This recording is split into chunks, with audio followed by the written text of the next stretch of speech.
Now we will be at the computer to import our audio recordings from the H1 Zoom onto the computer's hard drive, and we will get started with Audacity and start laying down tracks.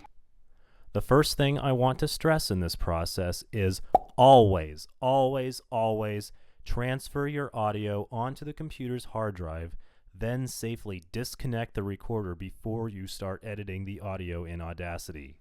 This will ensure that your project works properly without the recorder being connected to the computer.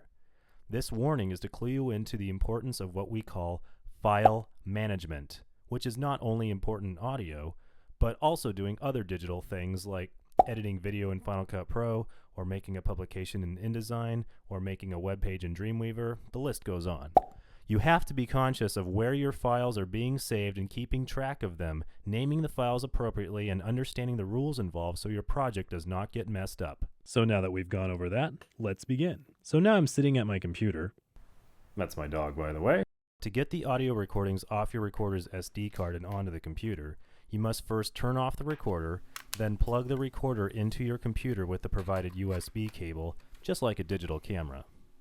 When the computer recognizes the recorder, an icon should appear on the desktop. If it doesn't, try unplugging and replugging in the recorder. Now double-click on the icon on your computer. Drag and drop the stereo folder from the SD card to the folder you are storing your project. Remember, file management is important, so be organized. Keep all the material for your project in its own folder and make sure everything for your project stays in there. Once the recorder has ejected, you can disconnect it. So, here are the files that we've transferred off of the recorder. They are now safe and sound on the computer.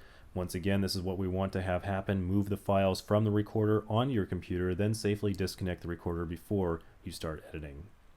So let's go ahead and rename them. I'm going to use this naming scheme.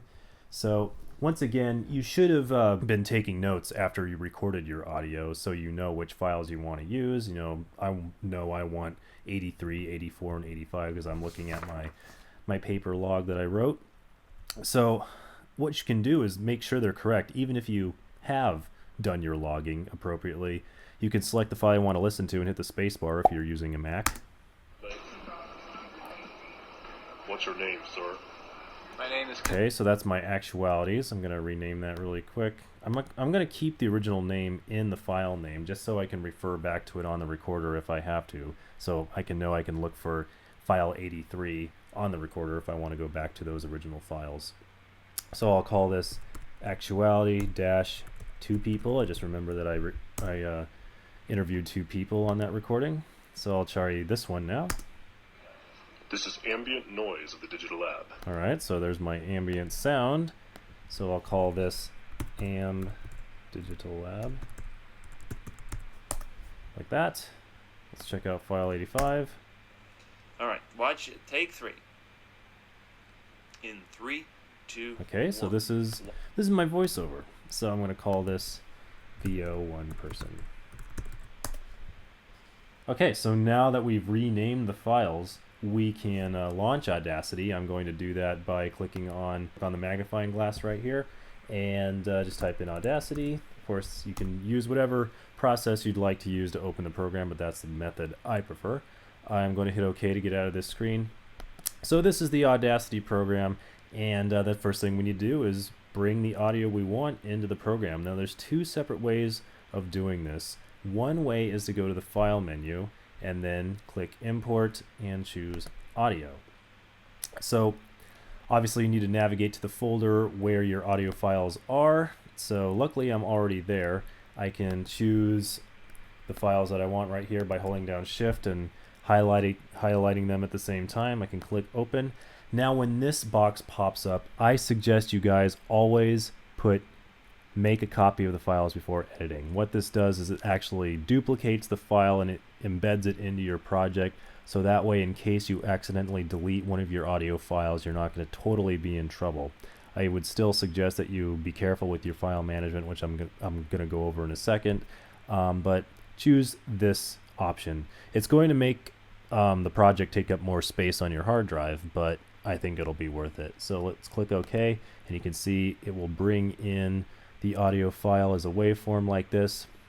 So this box is popping up again for the next two files that we're importing into the program, but I'm actually going to click cancel right now so I can show you the other method of bringing your audio files into Audacity. What I'm going to do is go down to the dock and choose the Finder so I can show you that I can actually just simply drag the files I want into the program. Just drag them onto the gray area like this, let go, click on Audacity, this familiar box will pop up and I can click OK, and then that file will import into the program. So I'm going to do that again for the last file that I need right here. And here we go. So now you see that our audio files have imported as waveforms on 3 separate audio tracks. That's what we call these individual rows of audio right here. So this is track 1, track 2, track 3. Now let's immediately save this project. I'm going to go to the File menu and choose Save Project As, and it will ask us, of course, where we want to save. Now we always want to save in the exact same folder as the rest of your audio files. This is another aspect of file management that I mentioned earlier. Now doing this step will help you ensure that your files are in the correct place. So don't delete your raw audio files. That's what these are right here. Even though Audacity is editing a copy of the files, you still want to keep the original files safe in case you want to have them. So do not rename them, do not delete them, and do not move them to another folder. If you wish to move your project from one drive to the other or into another location on your hard drive, you will have to quit Audacity and move this entire project folder. So I'm going to call this project, let's pretend I'm in Journalism 516. I'm going to call it Audio Training. Hit save. Well, now we are ready to start actually editing the audio, and that's what we will go over in the next video.